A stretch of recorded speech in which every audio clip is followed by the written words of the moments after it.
Inúmeros jogos são lançados todos os anos e isso já deixou de ser novidade há muito tempo. Chega a ser difícil lembrar todos os lançamentos ocorridos em um único ano, por exemplo. Isso já faz muito tempo, uma vez que a indústria dos games passou a ganhar cada vez mais, tanto poder quanto dinheiro. A evolução ocorrida em nossa tecnologia, nosso hardware, também ajudou muito no crescimento do mundo dos games. Os tão temidos limites de antigas gerações aos poucos tornaram-se coisa do passado, possibilitando assim um número muito maior de mecânicas que antes não eram possíveis juntas, ao menos de um modo que as plataformas suportassem sem explodir. Brincadeiras à parte, algo muito curioso é que apesar do tempo passar, deixando assim muitos games e plataformas à margem do tempo, muitos jogos parecem não ter sido impactados, parecem ter se tornado cada vez melhores com o dia passando, na verdade. É quase como se fossem um bom vinho. Falando em jogos do passado, hoje vou falar alguns que na minha opinião envelheceram muito bem. Inclusive ignorem a minha voz aqui na introdução, ela já vai melhorar nos outros vídeos. Shadow of Colossus, um jogo que desde muito tempo ouço pessoas chamando de atemporal, que mesmo tendo sido lançado em 18 de outubro de 2005, consegue surpreender. Motivos para ficar espantado são muitos, vem tanto de sua jogabilidade que envelheceu bem, os puzzles presentes em algumas fases, sua narrativa que prende a atenção, toma o foco e curiosidade do jogador a uma jornada muito marcante por sua bela carga emocional de amor, sacrifício e solidão, e até mesmo mistérios acerca do motivo de realizar justamente a caçada aos colossos. Seres que não são exatamente vilões, mas acabam sendo um sacrifício para que nosso protagonista consiga rever sua tão preciosa amada. As batalhas contra os colossos nem se fala então, são surpreendentes e me deixam curioso em relação a como foi a produção por trás disso. Obviamente deve ter dado muito trabalho fora exigido da criatividade.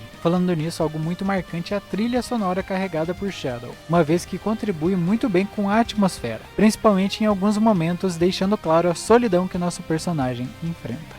Minecraft. Francamente, para mim, um dos jogos que é sinônimo de liberdade. Literalmente, ele nos dá a possibilidade de fazermos tudo o que quisermos dentro do jogo. O limite é a nossa própria imaginação. Algo que acho incrível é que com o tempo os jogos vêm cada vez mais evoluindo os gráficos, tornando-se mais realistas de um modo visual. Entretanto, Minecraft é praticamente o oposto disso. Ele não é reconhecido pelos seus gráficos, apesar de ser possível criar muita coisa linda e inovadora nesse jogo. Se analisarmos desde suas primeiras versões, Minecraft quase não mudou em alguns aspectos. Apesar de sofrer algumas melhorias e atualizações, que honestamente demoram muito para ser lançadas atualmente, ele no geral ainda é muito parecido com seu início. Sua pegada estética marcante e facilmente reconhecível no geral quase não sofreu alterações. Algo curioso é que Minecraft no geral não aparenta ter uma história, pelo menos não uma que é contada enquanto jogamos. Literalmente tudo antes de nós é um verdadeiro mistério. Não sabemos o que aconteceu, somente existem teorias feitas por jogadores para tentar entender o passado desse mundo, que é o que tudo indica foi muito marcado por guerras. Por que Minecraft seria um jogo que envelheceu bem? Os fatores para considerar isso são numerosos até. Dentre eles temos atualizações que nunca pararam de vir, mesmo demorando para lançar, uma comunidade muito presente que praticamente consegue levar o jogo nas costas de alguns modos, pois cria diversos conteúdos que fazem surgir a vontade de jogar. Isso seria por meio de mapas, servidores, mods, vídeos em diversas mídias, teorias e por assim vai. O sentimento de solidão incrivelmente também ajuda. Quando unido com a pegada de sobrevivência gera sentimentos únicos. A própria música do jogo colabora com isso, além de brincar com nossa percepção em alguns momentos. CS Counter-Strike. Quem diria que um mod lançado para Half-Life, um jogo de 1998, teria adquirido para si toda essa atenção. Uma tão grande que lá pelos anos 2000 foi transformado em um jogo oficialmente, isso após seus direitos serem comprados pela própria desenvolvedora do Half-Life, a Valve, dona da Steam inclusive. Em suma, Counter-Strike é uma série de jogos eletrônicos para multijogadores de tiro em primeira pessoa, no qual existem dois times, o dos terroristas e dos contra-terroristas, que por sua vez batalham entre si respectivamente. Os terroristas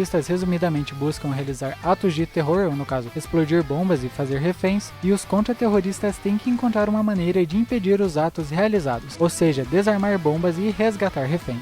Uma das graças de cada partida é que cada uma é praticamente única, e mesmo as mecânicas não sendo tão complexas, podemos elaborar as mais diversas jogadas e estratégias para acabar com o time adversário. Exatamente isso que ouviu, CS é um jogo que requer muita estratégia, calma e treino. Na minha opinião, o que fez CS envelhecer muito bem é a comunidade, que é muito ativa mesmo nos games mais antigos, como o CS 1.6, por exemplo, a jogabilidade que envelheceu bem e foi melhorada ao longo do tempo, as partidas praticamente únicas e impossíveis de se adivinhar o que vai acontecer, além do ramo competitivo, que caminha para uma área profissional, assim gerando uma quantia monetária em campeonatos, quem sabe.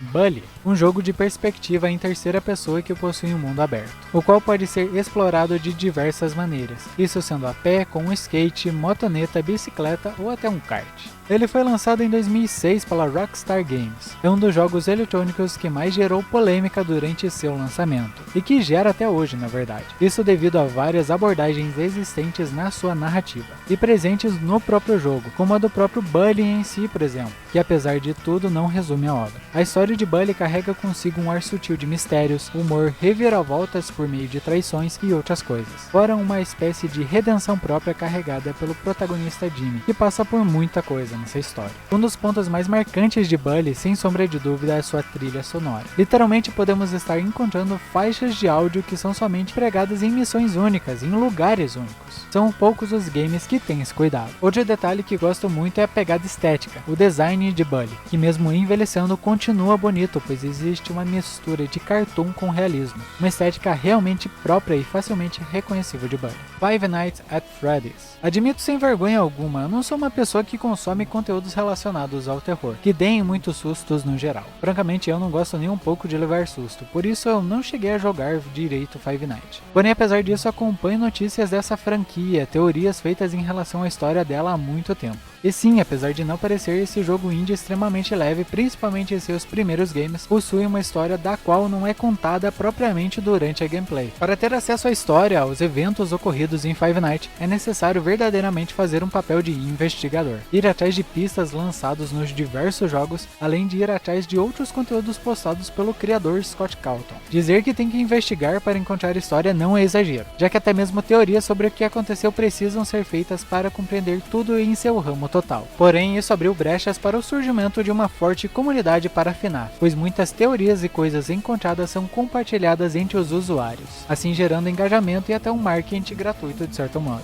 Na minha opinião, o que fez Five Nights envelhecer bem é a estética própria que ele tem, que ajuda muito no quesito dele ser leve e capaz de rodar em praticamente qualquer eletrônico, especialmente as suas versões mais do começo. Reforço isso pois os jogos mais novos exigem mais do aparelho que está sendo utilizado para jogar. A comunidade em si ajuda muito também, pois ajuda o game a permanecer vivo, além de causar empolgação e vontade de jogar, mesmo sendo tão repetitivo em alguns aspectos. A história oculta e intensamente macabra também ajuda muito, pois ela é muito misteriosa e nos dá vontade de entendê-la melhor. Enfim, este foi o vídeo de hoje, espero que tenham gostado do que preparei. Lembrando, se gostou ou gosta do conteúdo trazido por mim, peço que deixe seu like, inscreva-se no canal, ative o sininho e se possível compartilhe com os amigos. Caso goste de conteúdo relacionado ao mundo dos animes, peço que confira meu canal principal. O link está na descrição. Confie em mim, você não vai se arrepender de conferir. Enfim, este foi o vídeo de hoje. Senhor L se despede.